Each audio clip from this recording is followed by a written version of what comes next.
और बहुत लोग मेरे से पूछ रहे थे कि आपके गांव में कैसे आ सकते हैं। तो भाई फूलों की घाटी सबने देखी है, इसलिए फेमस हो रखी है। तो नुकसान तो आप देख ही सकते हैं भाई, जो सामने सामने दिख रहा है वो नुकसान तो है ही। और इस साल कुछ भी नहीं भाई, कहीं पे भी बारिश नहीं हो रही तो बर्फ़ तो कहाँ से ही पड़ेगी। तो बहुत चहल पहल रहती थी शाम के टाइम पे यहाँ पे। तो रात होने से पहले जितने भी लोग हैं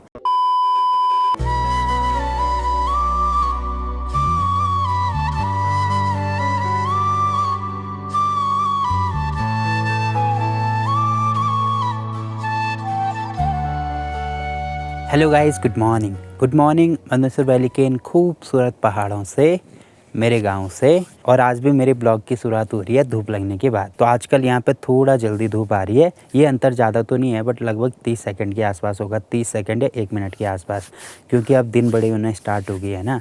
और गांव में ऐसे होता है कि जब तक धूप नहीं लगी तब तक कोई काम नहीं होता है। तो सारे लोग धूप लगने का वेट करते हैं, उसके बाद ही सब लोग काम पे जाते हैं।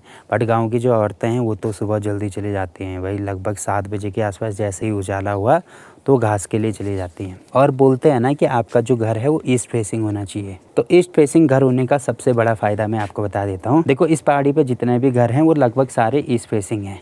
और अगर किसी का घर ठीक सामने वाली पहाड़ी पे होता है ना, तो यहाँ देखो भाई, अब देखो भाई, ये जो सामने वाली पहाड़ी आपको दिख रही है, अगर किसी का घर वहाँ पे होता तो आजकल सर्दियों के टाइम पे कितनी दिक्कत होती है उनको। वहाँ पे लगभग 12-1 बजे के आसपास धूप आती है और 4-4:30 बजे के आसपास चली जाती है। तो सर्दियों में ईस्ट फेसिंग घर होने का सबसे बड़ा फ़ायदा यही होता है कि टाइम से धूप आ जाती है। और नहीं तो सोचो भाई, अगर 12-1 बजे के आसपास अगर आपके घर पे धूप आ रही है तो उसके बाद कितनी ठंडी लगेगी, काम भी नहीं हो पाएगा कोई भी। शहरों में उतना फ़र्क नहीं पड़ता, बट पहाड़ों में ईस्ट फेसिंग घर होना बहुत ज़रूरी है भाई। और हमेशा की तरह आज भी मैं आया हूँ अपनी गौशाला की तरफ, क्योंकि धूप तो लग चुकी है और गायों को मुझे बाहर निकालना होगा।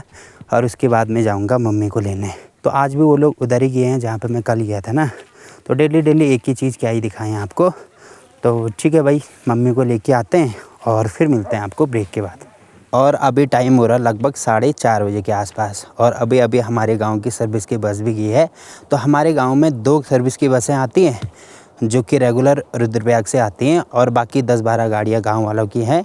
और एक बस आती है हिमगिरी जो कि डायरेक्ट हरिद्वार से आती है। तो आजकल तो नहीं देखी मैंने, पिछले साल तक तो आ रही थी, इस बार पता नहीं, अभी तक तो नहीं आई। बाकी 2-4 दिन में क्या पता आ जाएगी। और बहुत लोग मेरे से पूछ रहे थे कि आपके गाँव में कैसे आ सकते हैं। तो आपको हरिद्वार या ऋषिकेश से रुद्रप्रयाग की बस लेनी होगी, वहाँ से ऊखीमठ के लिए गाड़ियाँ मिल जाएंगी और ऊखीमठ से डायरेक्ट हमारे गाँव में।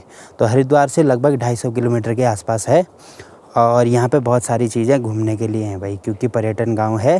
तो रहने खाने की पूरी व्यवस्था भी है गांव में, आपको होटल्स भी मिल जाएंगे और होम स्टे भी मिल जाएंगे। तो बाकी यहाँ से ट्रैक किए जाते हैं बहुत सारे, जैसे केदारनाथ हो गया, रुद्रनाथ हो गया, कल्पेश्वर हो गया, बद्रीनाथ हो गया। तो बहुत सारे ट्रैक किए जाते हैं। आजकल तो ठंडियों का मौसम है, आजकल तो बंद हो रखे हैं, बट जिस टाइम पर गर्मियाँ रहती है ना, मतलब जून जुलाई के टाइम पर। और मुझे लग रहा है कि इधर साइड से सबसे ज़्यादा ट्रैक हमारे गाँव से ही किए जाते होंगे। और आपको यहाँ गांव में बहुत सारे गाइड भी मिल जाएंगे। और सबसे फेमस ट्रैक है हमारे गांव का मंदानी वैली ट्रैक, जिसको कि हम मिनी वैली ऑफ फ्लावर भी कहते हैं। तो देखो भाई, फूलों की घाटी सबने देखी है, इसलिए फेमस हो रखी है। हमारे गांव से लगभग 40 किलोमीटर पैदल जाना पड़ता है मंदानी वैली के लिए। और वहाँ पे भी आपको बहुत सारे फूल मिल जाएंगे। तो अगर आपको कभी मौका मिला तो ज़रूर आइए। और परसों मैंने आपको दिखाया था ना कि इधर की साइड लोगों ने आग लगा रखी थी। तो ये देखो भाई क्या हाल हो रखे हैं यहाँ पे। जो चीड़ के पेड़ थे वो भी देखो पहले हरे थे, अब जिन पे आग लगी होगी तो वो हल्के हल्के यहाँ पे ब्राउन होने स्टार्ट हो गए। अब यहाँ से ऊपर नहीं गई है आग, क्योंकि यहाँ पे रोड है, तो यहीं तक आग लगी। उसके बाद यहाँ ऊपर आप देख ही सकते हैं पूरा घास ऐसे ही है। तो गलत बात है भाई, ऐसे आग नहीं लगानी चाहिए। तो नुकसान तो आप देख ही सकते हैं भाई, जो सामने सामने दिख रहा है वो नुकसान तो है ही। बाकी जो दिखाई नहीं देता, छोटे छोटे जीव जंतु जितने भी होंगे इस वाले पूरे एरिए पे, तो वो तो सारे मर ही गए होंगे। और सर्दियों के टाइम पे मैंने पहाड़ों में देखा है लोग हर जगह आग लगाते हैं। अब उनसे रीज़न पूछो कि आग क्यों लगाई, तो सब लोग वही बोलते हैं भाई कि अगले साल यहाँ पर नई घास आएगी, और अगर आग नहीं लगाएंगे तो नई घास नहीं आएगी की। तो ये तो मुझे लग रहा है मिथ ही है भाई, जहाँ पे आग नहीं लगाते हैं तो वहाँ पे कौन सा घास नहीं होती है। और हमारे गांव के ठीक सामने ये जो पहाड़ी आपको दिख रही है, यहाँ पे तो कोई आग नहीं लगाता है भाई, फिर भी आप देख ही सकते हैं प्रॉपर घास हो रखी है इधर भी। तो लोगों को ये चीज़ समझनी चाहिए भाई, अगर आग नहीं भी लगाएंगे तो घास तो हो ही जाएगी, जो कि आप इधर की साइड भी देख रहे होंगे। और यहाँ पूरी देखो भाई, पूरे जंगल में घास हो रखी है। और नीचे देखो भाई क्या हाल हो रखे हैं, आग लगाए तो जितने भी ये छोटी छोटी झाड़ियाँ होंगी सब देखो भाई सूखना स्टार्ट हो गए हैं। अब यहाँ पे वन विभाग वाले भी काफ़ी एक्टिव हैं, और फिर भी कोई रात को चले गया और आग लगा दी तो उसका तो वन विभाग वाले भी क्या ही कर सकते हैं भाई। और मुझे ये लगता है ग्लोबल वार्मिंग का एक बड़ा कारण ये भी हो सकता है कि लोग जंगलों में आग लगा रहे हैं। और आजकल सर्दियों के टाइम पे चारों तरफ ऐसे कोहरा रहता है ना, क्योंकि लोग आग लगाते हैं तो उसका धुआं तो वातावरण में ही घूमेगा, इधर उधर तो कहाँ ही घूमेगा। और बहुत टाइम से मैं देख रहा हूँ बारिश भी नहीं हो रही है, तो ये बड़ा रीज़न हो सकता है भाई। ये जो क्लाइमेट चेंज हो रहा है तो लोग जंगलों में आग लगा रहे हैं, पेड़ काट रहे हैं, तो ये भी काफ़ी बड़ा रीज़न है क्लाइमेट चेंज का। नहीं तो आज तक तो हमारे गांव में बर्फ़ भी पड़ जाती थी, और इस साल कुछ भी नहीं भाई, कहीं पे भी बारिश नहीं हो रही तो बर्फ़ तो कहाँ से ही पड़ेगी। और ये धार ऐसी है ना कि पहले हमारा अड्डा हुआ करता था यहाँ पे बैठने का, तो शाम के टाइम पे गाँव के जितने भी लड़के होंगे ना तो वो रनिंग करने भी यहाँ पे आते थे, और साथ में जो रनिंग नहीं भी करते होंगे तो वो भी सब यहाँ पे बैठने के लिए आते थे। और ऊपर यहाँ पे हो गया, यहाँ नीचे पे हो गया, यहाँ पे आग जलाते थे, तो बहुत चहल पहल रहती थी शाम के टाइम पे यहाँ पे। अब तो कोई भी नहीं आता भाई, अब क्योंकि उस टाइम पे नेटवर्क यहीं पे आते थे ना, गांव में तो टावर था नहीं। तो अब जब से गांव में नेटवर्क लगा है उसके बाद तो यहाँ पे कोई भी नहीं आता भाई। आप देख ही सकते हैं पूरा खाली पड़ा हुआ।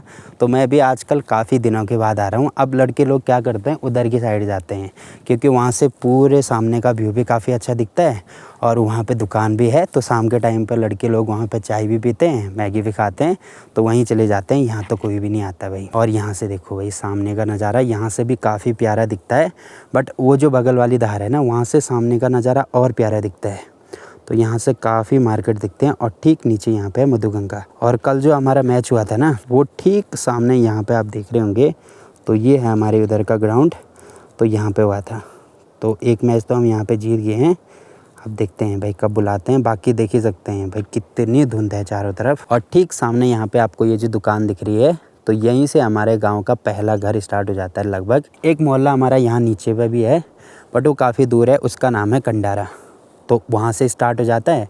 बट प्रॉपर जो हमारे गांव का पहला घर है ना, वो यहीं से स्टार्ट हो जाता है। और यहाँ से भी देखो भाई सामने का नज़ारा कितना प्यारा दिख रहा है।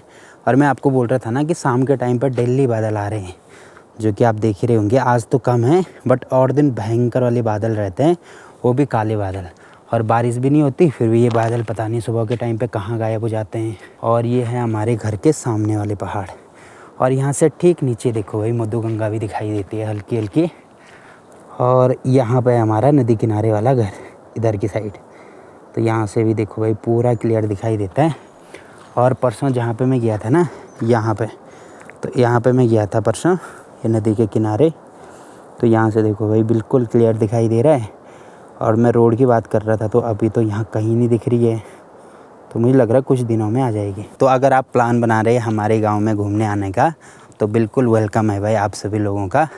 बाकी मैंने कनेक्टिविटी की बात तो करी दी कि आप कहाँ से आ सकते हैं। बाकी जिस टाइम पे मंदवेश्वर भगवान के कपाट खुले रहते हैं, तो उस टाइम पे तो हमारे गांव में बहुत चहल पहल रहती है। मतलब ये लगा लो कि गाड़ियाँ पार्क करने की भी जगह नहीं होती है, क्योंकि जो द्वितीय केदार है मतलब मंदवेश्वर भगवान, तो उसका रास्ता हमारे गाँव से ही होकर जाता है। मतलब हमारे गाँव में लास्ट स्टॉप है गाड़ियों का, तो यहाँ से पैदल जाना पड़ता है, तो इसीलिए काफ़ी चहल पहल रहती है। और गांव में मैं अभी आपको बता रहा था ना कि प्रॉपर होटल वगैरह, होम स्टे वगैरह तो सारे आपको मिल जाएंगे।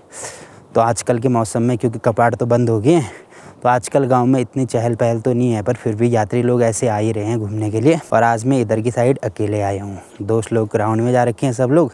मैं थोड़ा लेट हो गया था, तो मैंने कहा भाई इधर की साइड चलते हैं आज घूमने अकेले। तो अकेले घूमने का भी अलग ही एक्सपीरियंस होता है, अलग ही मज़ा आता है। और अभी मुझे जाना है थोड़ा मार्केट में, वहाँ से घर वालों ने सामान मंगा रखा, तो वो सामान लेना है, फिर जाऊंगा मैं घर। और थोड़ी देर में रात होने वाली है भाई, अभी 5 बज गए हैं, और आजकल यहाँ पे 5:30 बजे ही रात हो जाती है। वैसे धीरे धीरे दिन बड़े होने स्टार्ट हो गए हैं, पर फिर भी अभी तो स्टार्टिंग में 2-4 दिन ही हुए हैं, तो इसीलिए जल्दी रात हो रही है भाई। अब मुझे फटाफट से जाना होगा। और यहाँ पे पहाड़ों पे जैसे ही धूप गई वैसे अंधेरा हो जाता है, क्योंकि यहाँ पे बहुत सारे जंगली जानवर हो सकते हैं। तो रात होने से पहले जितने भी लोग हैं लगभग सारे अपने घर चले जाते हैं। बाकी पहाड़ों में भूतिया कहानी के बारे में तो आप सभी लोगों को पता होगा, इसलिए लोग डर के मारे रात को बाहर नहीं जाते हैं ज़्यादा। अब मैं फटाफट से चलता हूँ गांव में और सामान लेके आता हूँ। तो चलो भाई, मार्केट से तो मैं आ गया हूँ घर पे। और यहाँ पे आजकल लाइट की बहुत कटौती हो रही है। दिन के टाइम पे तो मतलब लाइट गायब ही हो रही है, बड़ी मुश्किल से अभी आई है। तो फटाफट से फ़ोन को चार्ज पे लगाते हैं, क्योंकि फ़ोन भी चार्ज नहीं है भाई, और फ़ोन की बैटरी भी जल्दी डेड हो रही है आजकल, क्योंकि ठंडी बहुत हो रही है ना। तो ठीक है भाई, इस ब्लॉग को यहीं पे एंड करते हैं। आज का ब्लॉग आपको कैसा लगा कमेंट करके ज़रूर बताएं। तो मिलते हैं आपसे अगले ब्लॉग में, तब तक के लिए बाय।